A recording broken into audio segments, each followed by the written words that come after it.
Good morning student.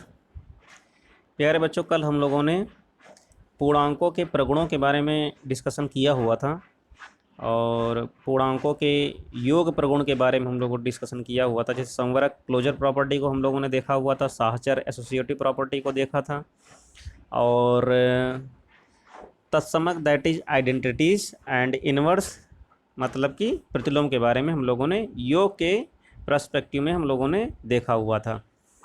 इस lecture में हम लोग परिमेय संख्याओं के जो है प्रगुणों के बारे में देखेंगे। परिमेय संख्याओं के जो प्रगुण होंगे वो योग के रिस्पेक्ट में, और कोशिश करेंगे हम लोग जो है गुणा के भी रिस्पेक्ट में, दोनों को आज देख लें। अगर इसको कंप्लीट हम लोग कर ले जाते हैं तो पूर्णांकों के गुणा के प्रगुण, गुणन के साथ जो भी मल्टीप्लिकेटिव जो भी प्रॉपर्टीज होंगी, और इसकी जो है परिमेय संख्या की जो है मल्टीप्लिकेटिव प्रॉपर्टी को देखते हैं। हम लोग जो है स्टार्ट करते हैं। तो ये परिमेय संख्या का है, इसको आप लोग जो है नोट कर लेना कि कैसे हम लोग इसको देखेंगे। स्टार्ट करते हैं हम लोग। सबसे पहले तो परिमेय संख्या होती क्या है। सबसे पहले रेशनल नंबर, जो रेशनल नंबर होती है, रेशनल नंबर ये होती क्या है। रेशनल नंबर जो होती है, परिमेय संख्या जो होती है वो पी बटे क्यू के रूप में होती है। किसके रूप में होती है? पी बटे क्यू के रूप में होती है। और पी और क्यू दोनों कैसे होते, क्या होते हैं? पूर्णांक होते हैं। क्या होते हैं? पूर्णांक होते हैं। दोनों पूर्णांक होते हैं। एक्चुअली में चूंकि जीरो भी क्या है? पूर्णांक है, लेकिन यहाँ पे जो क्यू की जो वैल्यू होगी वो ज़ीरो नहीं होगी। क्या है? क्यू की वैल्यू ज़ीरो नहीं होगी। किसी भी संख्या को हम परिमेय संख्या बोलेंगे यदि वह संख्या p बटे क्यू के रूप में लिखी हुई हो, अंश में p हो और हर में q हो, दैट इज ऊपर कुछ पूर्णांक हो नीचे कुछ पूर्णांक हो, लेकिन नीचे जो होगा वो ज़ीरो नहीं होगा। बस इतना समझ लीजिएगा आप लोग। इसके आगे हम लोग बढ़ते हैं। अब हम लोगों ने जैसे देखा हुआ था, जैसे कुछ प्रॉपर्टीज़ हैं यहाँ पे, आप लोग नोट करके लिख लेना। परिमेय संख्या में लिखने के बाद नीचे नोट करके लिख लेना। इस तरीके से हेडिंग में क्या करना, नोट डाल देना। नोट में नंबर 1 पॉइंट लिखना, ये लिखना प्रत्येक भिन्न एक परिमेय संख्या होती है। यानी कि जितनी भी भिन्नें होती हैं वो क्या होती हैं? परिमेय संख्या होती हैं। तो क्या लिखना है? प्रत्येक भिन्न लिख लेंगे आप लोग। मैं थोड़ा सा स्टार्टिंग में लिख देता हूँ। प्रत्येक भिन्न एक परिमेय संख्या होती है। और उसके बाद दूसरे पॉइंट पे लिखेंगे प्रत्येक पूर्णांक एक परिमेय संख्या होता है। प्रत्येक पूर्णांक कैसे लिखेंगे? प्रत्येक पूर्णांक एक परिमेय संख्या होगा। फिर उसके बाद लिखेंगे परंतु प्रत्येक परिमेय संख्या, मैं इसको जो है दूसरे वाले जो पॉइंट को मैं क्लैरिफाई भी कर देता हूँ। इसको एग्जांपल में से मैं बता भी दूंगा कि दूसरे पॉइंट में क्या लिखना है। प्रत्येक पूर्णांक एक परिमेय संख्या होता है, परंतु प्रत्येक परिमेय संख्या पूर्णांक नहीं होती है। इस चीज़ को आप लोग देख लीजिएगा। तुरंत मैं बता देता हूं ताकि जो है समझने में कोई प्रॉब्लम न हो। सबसे पहले लिखा है प्रत्येक पूर्णांक, दैट इज मान लेते हैं बच्चों कि जो है दो क्या है? एक पूर्णांक है। अब ये पूर्णांक जो है परिमेय संख्या होती है। प्रत्येक पूर्णांक एक परिमेय संख्या होगा, तो इसका मतलब ये है इस दो को हम क्या लिख सकते हैं? 2/1 लिख सकते हैं। ये क्या हो गया? p हो गया, ये q हो गया, और जो है ये जीरो नहीं है, तो क्या है? ये परिमेय संख्या है। फिर भी उसके बाद अब कह रहा है परंतु प्रत्येक परिमेय संख्या पूर्णांक नहीं होती है। मान लेते हैं 2/3 लिखा। प्यारे बच्चों क्या लिखा है? 2/3। तो 2/3 इसकी वैल्यू क्या होगी? ये 0.6 समथिंग कुछ आएगा ना। तो ये क्या है? ये पूर्णांक नहीं है। प्रत्येक यानी कि हो सकता है लेकिन हमेशा होगा नहीं। लेकिन हमेशा पूर्णांक जो होगा वो एक परिमेय संख्या होगी, लेकिन हमेशा परिमेय संख्या एक पूर्णांक नहीं होगा। ओके, तो इस चीज़ को आई होप समझ में आ गया होगा। आगे बढ़ते हैं। नेक्स्ट पॉइंट इसी में नोट में ही कर लीजिए कि अगर जो जनरली मैंने जो बताया है उसी चीज़ को जो है जो बताया है मैंने, जैसे 2 को बताया था, जनरली यहाँ पे ये लिख लीजिए कि यदि x कोई पूर्णांक है, ऐसे लिख लीजिए। यदि x आगे लिख लीजिए, यदि x कोई पूर्णांक है तो इसे x/1 के रूप में परिमेय संख्या, तो इसे x/1 के रूप में लिखा जा सकता है, जो एक परिमेय संख्या है। ओके, और लिख लीजिए कि किसी भी, और लिख लीजिए इसके बाद लास्ट पॉइंट लिख लीजिए किसी परिमेय संख्या के समतुल्य यानी इक्वल, किसी परिमेय संख्या के समतुल्य अनंत परिमेय संख्या हो सकती हैं। इसको मैं जो है समझा देता हूँ। पहले लिख लीजिएगा आप लोग किसी, लिख लीजिएगा, किसी परिमेय संख्या के समतुल्य का मतलब का होता है इक्विवेलेंट या इक्वल। ओके, इक्विवेलेंट, इक्विवेलेंट, समतुल्य, किसी परिमेय संख्या के समतुल्य अनंत परिमेय संख्या होती। इस चीज़ को आप लोग समझ लीजिए। इसको कैसे समझेंगे, ऐसे देखिए, जैसे यहाँ पे लिखा हुआ है 1/2 प्यारे बच्चों, ठीक, 1/2 लिखा है तो इसको क्या लिख सकते हैं हम, 2/4 भी लिख सकते हैं, लिख सकते हैं। इसको हम क्या लिख सकते हैं, 3/6 भी लिख सकते हैं। और इसको क्या लिख सकते हैं हम लोग, 6/12 भी लिख सकते हैं। और क्या लिख सकते हैं, 4/8 भी लिख सकते हैं। तो ये क्या है, ये क्या है, ये जो है इतनी जो संख्याएं हैं इस किसके बराबर हैं, 1/2 के। इसको काटेंगे, 2 दूनी 4, 3 दूनी 6, 6 दूनी 12, 4 दूनी 8, इस तरीके से बहुत सारी लिखते चले जा सकते हैं।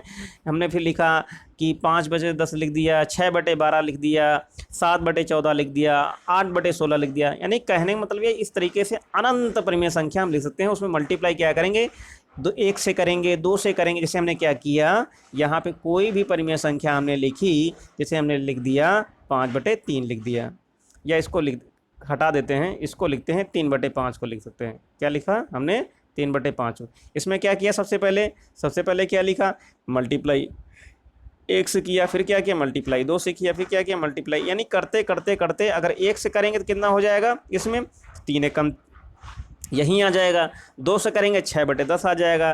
3 से करेंगे तो कितना आ जाएगा, 9/15 आ जाएगा। तो यानी कि इस तरीके से हम क्या है, अनंत परिमेय संख्या लिख सकते हैं। बात खत्म। ओके, अब ज़्यादा इसमें सोचने वाली बात नहीं है। आगे बढ़ते हैं, प्रगुण देखते हैं।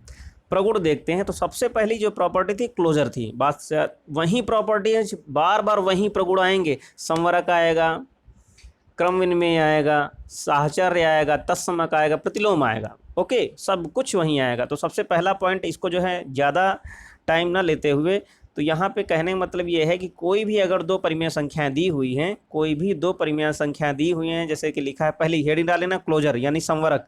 संवरक में क्या है, मान लेंगे कि यदि m/n मान लें और एक मान लें r/s। ओके, ये क्या है, दोनों ये क्या है, परिमेय संख्या है। मैं शॉर्टकट में लिख देता हूँ, ये परिमेय संख्या है। तो इनका जो योग होगा m/n एंड प्लस r/s, ये भी क्या होगा, ये भी एक परिमेय संख्या होगी। यही क्लोजर कहती है। क्लोजर क्या कहती है, यही कहती है। यानी कि अगर कोई भी 2 संख्याएं जैसी भी हो, चाहे संपूर्ण संख्या हो चाहे इंटीजर हो, तो उनका जो जोड़ होगा वो भी क्या होगा, वही संख्या होगी। अगर पूर्ण संख्या है तो पूर्ण होगी, पूर्णांक है तो पूर्णांक होगी, परिमेय संख्या है तो परिमेय संख्या होगी। इसको जरा हम लोग देख सकते हैं एग्जाम्पल से। एक लिखी हुई है 1/2 और एक लिखी हुई है 1/3, दोनों को हमने जोड़ दिया। ये भी क्या है, परिमेय संख्या, ये भी क्या है, परिमेय संख्या है। दोनों को हमने जोड़ा तो कितना आ गया, एलसीएम ले लिया, 3 यहाँ हो गया, 2 यहाँ हो गया, 3/5/6 आ गया। ये भी क्या है, ये भी एक परिमेय संख्या है, ये भी क्या है, परिमेय संख्या है। तो इस तरीके से हम लोग देख सकते हैं। आगे जो इम्पोर्टेंट है उसी को हम लोग डिस्कस करते हैं। इसके बाद जो इम्पोर्टेंट वैल्यू आती है, क्रम विनिमय आती है। क्रम विनिमय का मतलब क्या है कि अगर कोई भी 2 परिमेय संख्या दी हुई है, m/n दिया है, अगर उस और एक दूसरी r/s दिया है, इनके क्रम को बदल दिया जाए तो इनके जोड़ पे कोई फर्क नहीं पड़ेगा। ओके, तो इसको बोलते हैं, क्या बोलेंगे हम, क्रम विनिमय। ऑर्डर चेंज कर दें तो वैल्यू बराबर रहेगी। आगे बढ़ते हैं। इसके बाद हम लोग तत्समक देखते हैं। तत्समक के लिए हमेशा वही, जब कभी भी प्लस की बात करेंगे तो वैल्यू कभी चेंज नहीं होगी। आइडेंटिटीज हमेशा प्लस के रिस्पेक्ट में कैसी रहेगी, 0 ही रहेगी। ओके, तो जैसे कि अगर हमने कोई भी संख्या ली, कैसी संख्या, परिमेय संख्या, अगर हमने m/n लिया, m/n में हम क्या जोड़ दें कि m/n ही रहे, तो क्या जोड़ दें, 0। तो 0 क्या है, परिमेय संख्याओं के संदर्भ में 0 जो होगी एक आइडेंटिटीज़ होगी। ओके, क्या होगी, वो आइडेंटिटीज़ होगी। अब 0 अच्छा आइडेंटिटी है तो 0 के भी परिमेय संख्या होना चाहिए। 0/1 को क्या लिख सकते हैं, परिमेय संख्या। ऊपर p 0 हो सकता है, लेकिन q नीचे 0 नहीं हो सकता, तो 0/1 लिख सकते हैं। 0/1 भी एक परिमेय संख्या है। ओके, क्यों, क्योंकि 0 एक इंटीजर है और सभी इंटीजर जो होते हैं प्रत्येक भिन्न क्या होता है, एक परिमेय संख्या होती है। अब आके प्रतिलोम देख लेते हैं। अगर m/n कोई परिमेय संख्या है तो इसमें क्या जोड़ा जाए जिससे आइडेंटिटीज मिल जाए, तो इसमें क्या जोड़ दिया जाए, माइनस का m/n। ओके, तो ये क्या हो जाएगा, इसका प्रतिलोम हो जाएगा। ओके, आगे बढ़ते हैं। अब इसके बाद प्यारे बच्चों हम लोग बढ़ते हैं, ये हो गया था। अब थोड़ा सा मल्टीप्लिकेशन में आ जाते हैं। जरा एकदम शॉर्टकट में समझने की कोशिश करना कि जैसे कि अगर हम लोग पूर्णांकों की बात करें, किसके बारे में बात करें, किसके बारे में बात करें, एक मिनट, ये जैसे हमने पूर्णांक देखे, पूर्णांकों के बारे में यहाँ पे लिख देते हैं कि इंटीजर, इंटीजर लिख लीजिएगा। सबसे पहली प्रॉपर्टी क्या थी, क्लोजर। तो क्लोजर में जैसे क्लोजर होता क्या है कि अगर हमने प्लस लिया, अगर हमने प्लस के बारे में बात कर रहे हैं तो कोई भी दो, अगर हम कोई भी दो परिमेय संख्या हो चाहे पूर्णांक हो, कुछ भी उनको जोड़ दें तो परिमेय संख्या मिले। बात समझ में आई। अब इसी के साथ में जैसे कि इंटू ले लिया जाए, जैसे क्या लिया, गुणा ले लिया। ओके, कोई भी दो परिमेय संख्या ली या कोई भी दो पूर्णांक लिए, उनको गुणा कर दो। जैसे हमने ले लिया ए पूर्णांक ले लिया, बी ले लिया, तो दोनों को गुणा किया तो जो भी आया ए बी क्या होगा, वो भी एक पूर्णांक होगा। तो ये क्या होगी, ये हो जाएगी क्लोजर प्रॉपर्टी। बात समझ में आई, आई होप समझ में आ गई होगी। जैसे हमने ले लिया 1/2 लिया और एक हमने ले लिया 1/3 ले लिया, दोनों को हम गुणा कर दें, 1/2 को गुणा कर दें और 1/3 को गुणा कर दें, तो कितना हो जाएगा, 1/6। तो 1/6 भी तो क्या है, एक परिमेय संख्या है, ऑब्वियसली है। इस तरीके से क्रम विनिमय नियम भी लागू होगा।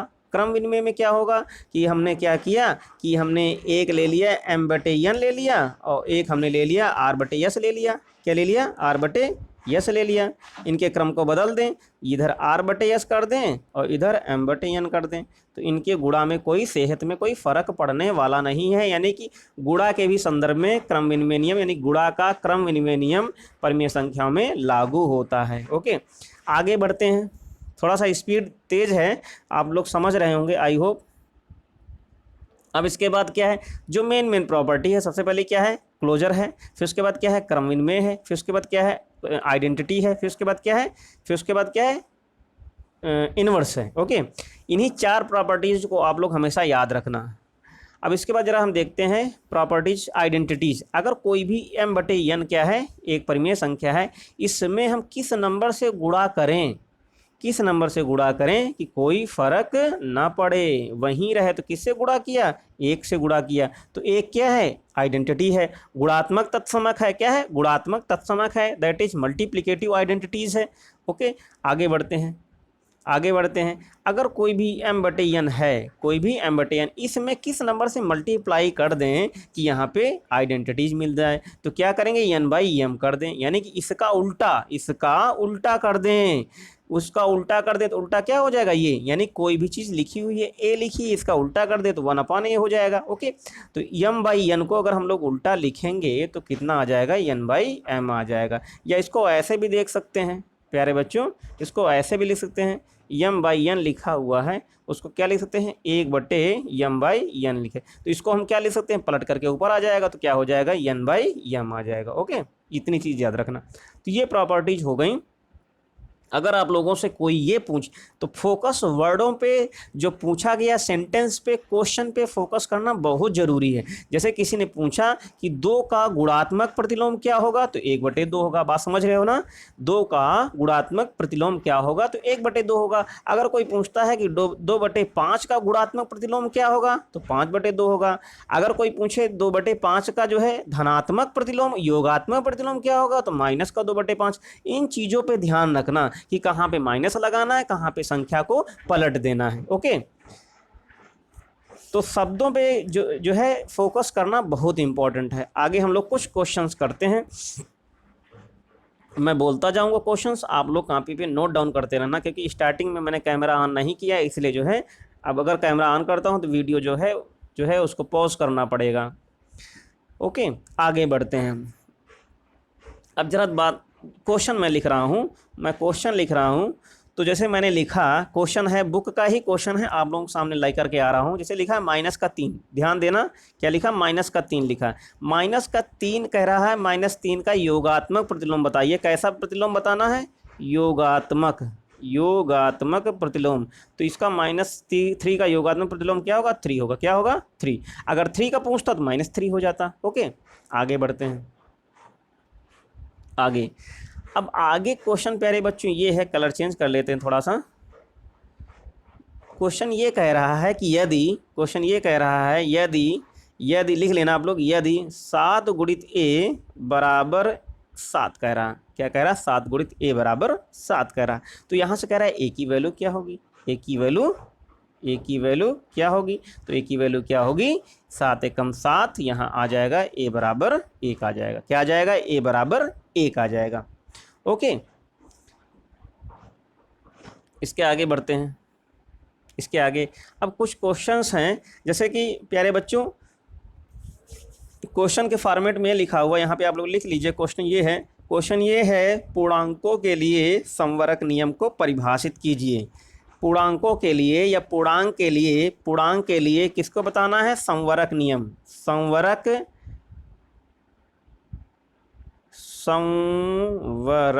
इसको बोलते हैं क्लोजर प्रॉपर्टी। संवरक नियम को प्रतिपादित कीजिए। तो आप लोग ऐसे लिखेंगे, कैसे लिखेंगे? इधर लिखेंगे, लाइन खींचेंगे और यहाँ पे लिखेंगे, यहाँ पे गुणा लिखेंगे, यहाँ लिखेंगे प्लस, लिख लेंगे गुणात्मक संवरक नियम, और इधर लिखेंगे गुणात्मक संवरक नियम, इधर योगात्मक। तो होगा क्या? अगर a और b कोई दो क्या है? पूर्णांक हैं। क्या है प्यारे बच्चों? पूर्णांक हैं। इधर भी लिखेंगे यदि a और b क्या है? पूर्णांक हैं। क्या है? पूर्णांक हैं। तो इधर क्या होगा? a प्लस b भी क्या होगा? एक पूर्णांक होगा। इधर क्या होगा? a इंटू b, ये क्या होगा? ये भी एक पूर्णांक होगा। बात खत्म। अगर चाहें तो इसी के नीचे आप लोग क्या कर सकते हैं? इसी के नीचे आप लोग क्या कर सकते हैं? आप लोग इसी के नीचे दो को जो है नंबर एग्जाम्पल लिख दीजिए। एग्जाम्पल लिख देंगे, एग्जाम्पल कि 2 और 5 क्या है? पूर्णांक हैं। इधर क्या लिख दिया हमने? 2 और 5 पूर्णांक हैं। अब इधर क्या करेंगे? 2 प्लस 5 को जोड़ दो। इधर क्या करेंगे? 2 और 5 को गुणा कर दो। तो इधर आ जाएगा 10, इधर आ जाएगा सॉरी इधर आ जाएगा 7। यहाँ सही कर लें, यहाँ 7 आ जाएगा, यहाँ आ जाएगा 10। तो लिखेंगे कि 7 क्या है? एक पूर्णांक है। इधर क्या लिखेंगे? 10 एक पूर्णांक है। ओके प्यारे बच्चों, तो समझ ऐसे आ गया ना? यानी गुणा में भी हो गया और इसमें भी हो गया। आगे बढ़ते हैं, आगे क्वेश्चन देखते हैं। लिखा है एक क्वेश्चन बहुत ही इंपॉर्टेंट लिखा हुआ है प्यारे बच्चों। लिखा है कि क्या शून्य परिमेय संख्या का गुणात्मक प्रतिलोम होता है? क्या शून्य परिमेय संख्या, जरा ध्यान देना, फोकस कर रहा है शून्य के बारे में आइडेंटिफाई कराना है। क्या शून्य परिमेय संख्या का गुणात्मक प्रतिलोम होता है? परिमेय संख्या का गुणात्मक प्रतिलोम, अगर कोई शून्य, जरा ध्यान देना, क्या शून्य? हाँ है। कैसे है? जरा ध्यान, या इसका आंसर हो जाएगा यस। इसका आंसर क्या हो जाएगा प्यारे बच्चों? यस हो जाएगा। अब यहाँ पे कह रहा है कि क्या शून्य परिमेय संख्या का गुणात्मक प्रतिलोम है? ध्यान देना, यस नहीं होगा, सॉरी गलती। यहाँ पे क्या है? गुणात्मक कह रहा। यहाँ पे क्या कह रहा है प्यारे बच्चों? यहाँ पे कह रहा है गुणात्मक। तो इसको जरा ध्यान से देखेंगे हम लोग, इसको ध्यान से देखेंगे। हाँ, बात आ रही है गुणात्मक प्रतिलोम के बारे में, जरा ध्यान सुनना, गुणात्मक के बारे में आ रही। वहाँ पे मैंने थोड़ा सा दिमाग वो हो गया था, तो वहाँ पे योगात्मक में होगा लेकिन गुणात्मक नहीं होगा। जैसे कि ध्यान सुनना, जैसे कि यहाँ पे लिखा हुआ m/n, बात सुनना, m/n, तो m/n का गुणात्मक प्रतिलोम क्या होगा? n/m। बात समझ में आई? m/n अगर कोई भी परिमेय संख्या है, कोई भी परिमेय संख्या के बारे में ही पूछ रहा, अगर m/n कोई परिमेय संख्या है तो उसका गुणात्मक प्रतिलोम क्या हुआ? ये हो गया, मतलब पलट जाना। अब जरा ध्यान देना, 0 के बारे में कह रहा, 0 एक परिमेय संख्या है मानते हैं, क्योंकि पूर्णांक है तो परिमेय संख्या है, 0/1 में लिखा जा सकता है। अब कह रहा है कि 0 अगर गुणात्मक संख्या है, क्या शून्य परिमेय संख्या, कोई भी परिमेय संख्या ले लो, जैसे हमने ले लिया x ले लिया, कुछ भी ले लिया। अगर एक चीज़ है शून्य का, जरा ध्यान देना, शून्य का, मेरी बात ध्यान सुनना, शून्य का कोई भी गुणात्मक प्रतिलोम नहीं होता है। शून्य का कोई भी गुणात्मक प्रतिलोम नहीं होगा, उसे परिभाषित नहीं किया जाता। क्यों? क्योंकि इसको अगर हम 1/0 लिखेंगे तो क्या हो जाएगा? अनंत हो जाएगा। इसको अगर हम 0 अगर एक परिमेय संख्या है तो 0 का गुणात्मक प्रतिलोम नहीं होगा, और जब नहीं होगा अब क्या और कह रहा है कि क्या शून्य किसी संख्या का, जैसे कि मेरी बात ध्यान सुनना, जैसे कह रहा है कि 2, जैसे हमने लिया 2, जो 2 है किसी न किसी संख्या का 2 किसका गुणात्मक प्रतिलोम है, तो 2 1/2 का है। ओके, 2 1/2 का गुणात्मक प्रतिलोम है। तो कोई भी परिमेय संख्या किसी न किसी परिमेय संख्या की गुणात्मक प्रतिलोम होती है। लेकिन शून्य, अगर शून्य किसी संख्या का गुणात्मक प्रतिलोम होगा तो इमेजिन करें वो संख्या कैसी होगी। अगर वो संख्या 1/0 होगी तो उसका क्या है, गुणात्मक प्रतिलोम इस तरीके से होना चाहिए। लेकिन ये संख्या जो है इस तरीके से है, ये परिभाषित नहीं है, नॉट डिफाइन। क्या है ये, नॉट डिफाइन। क्या है प्यारे बच्चों, ये नॉट डिफाइन है। जब नॉट डिफाइन है तो यहाँ पे शून्य किसी भी संख्या का गुणात्मक प्रतिलोम नहीं है। ओके, शून्य किसी भी संख्या का गुणात्मक प्रतिलोम नहीं है। तो यहाँ तक क्वेश्चन हम लोगों ने किए और लगभग सारे को जो है इसके प्रॉपर्टी जो है ख़त्म हो गए हैं। और जितने भी ये परिमेय संख्या थे, पूर्णांक थे, तो अब इसमें कुछ खास बचा नहीं है। एक तो क्वेश्चन मैं और आप लोग और करा देता हूँ, थोड़ा सा एक्सरसाइज के ही, थोड़ा सा एक सेटिस्फैक्शन हो जाए। जरा ध्यान देना प्यारे बच्चों, कह रहा है कि 2 पूर्णांक, क्वेश्चन नोट करना, क्वेश्चन नोट कर लेना, क्वेश्चन नोट कर लेना। क्वेश्चन ये है कि यदि 2 पूर्णांकों का योग लिखना, यदि 2 पूर्णांकों का योग 54 हो, 2 पूर्णांकों का योग 54 हो और उनमें से एक पूर्णांक -27 हो, उनमें से एक पूर्णांक -27 हो, तो दूसरा पूर्णांक ज्ञात कीजिए। तो दूसरा पूर्णांक ज्ञात कीजिए। जरा ध्यान देते हैं, क्वेश्चन नोट कर लिया आप लोगों ने, अब फोकस कीजिए। कह रहा कि अगर मान लेते हैं, सॉल्यूशन लिखेंगे, माना 2 पूर्णांक ए और बी है, एक पूर्णांक ए है और एक पूर्णांक बी है। ओके, ये क्या है, दोनों पूर्णांक हैं, इन दोनों को जोड़ दो। ए प्लस बी को हमने जोड़ा तो कितना हो गया, 54। ओके, फिर उसमें कह रहा है कि यदि एक पूर्णांक -27 हो तो मान लेते हैं पहला वाला -27 है और बी हमको निकालना है। ये हो गया 54। ओके, यहाँ लाइन खींच देते हैं।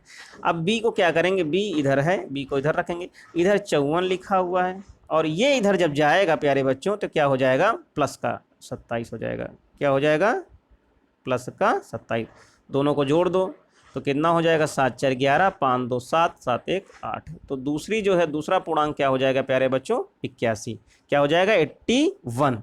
कोई दिक्कत नहीं है, सिंपल है, थोड़ा सा बस पक्षांतर किया है। और एक क्वेश्चन आप लोग इसको हल करना, मैं बोल रहा हूँ, लिखो। दूसरा क्वेश्चन लिखो, 7 में से -5 घटाइए। क्वेश्चन है 7 में से -5 घटाइए, इसका आंसर बताना। ठीक, फिर उसके बाद लिखिए, 0। एक क्वेश्चन लिखिए, मैं इसका आंसर नहीं बताऊंगा, आप लोगों से पूछूंगा और आप लोग जो है कॉपी पे जो सॉल्व करके बताएंगे। क्वेश्चन लिखिए 0, क्वेश्चन लिखिए 0 तथा 1 के बीच में, 0 तथा 1 के बीच में कितनी परिमेय संख्या होंगी, 0 तथा 1 के बीच में कितनी परिमेय संख्याएं होंगी। बस अब यहीं पे इस लेक्चर को ख़त्म करते हैं। इससे रिलेटेड जितने भी क्वेश्चंस आप लोगों के दिमाग में आ रहे हों, आप लोग जो है कमेंट बॉक्स में या कहीं पर भी किसी भी मीडियम के थ्रू आकर के जो है आप लोग पूछ सकते हैं। और वीडियोज़ को लाइक कीजिए, शेयर कीजिए, सब्सक्राइब कीजिए मैक्सिमम से मैक्सिमम नंबर तक। Okay, thank you, take care.